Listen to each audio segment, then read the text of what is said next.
सगळ्यांना फक्त अवॉर्ड दिसतं, अवॉर्ड मागची मेहनत कोणालाच दिसत नाही।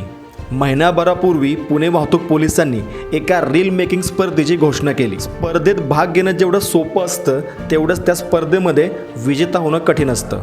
पण अवघड गोष्टींना घाबरून माघार घेईल ती EES वेबची टीम कसली। रोड सेफ्टी आणि ट्रॅफिक रूल्सना घेऊन एक भन्नाट स्क्रिप्ट बनवली गेली।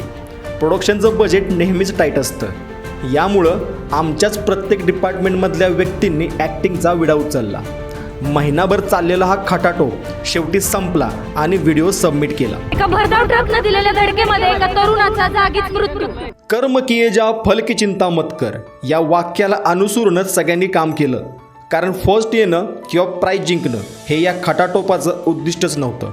आम्हाला हे दाखवून द्यायचं होतं की तुमचा ब्रँड असो किंवा ट्रॅफिकचा एखादा नियम, लोकांपर्यंत तो पोहोचवण्यासाठी आमच्यासारख्या क्रिएटिव्ह लोकांना किती मेहनत घ्यावी लागते। पण शेवटी देव प्रयत्नांना यश देतोच। पोलीस डिपार्टमेंटमधून आलेला तो एक कॉल की तुम्ही या कॉन्टेस्टचे विजेते आहात, हीच आमच्या कामाची पोचपावती होती। शेवटी काय, शेवट गोड तर फिल्म हिट है बॉस, और पिक्चर अभी बाकी है मेरे दोस्त। EES Web, please come ahead.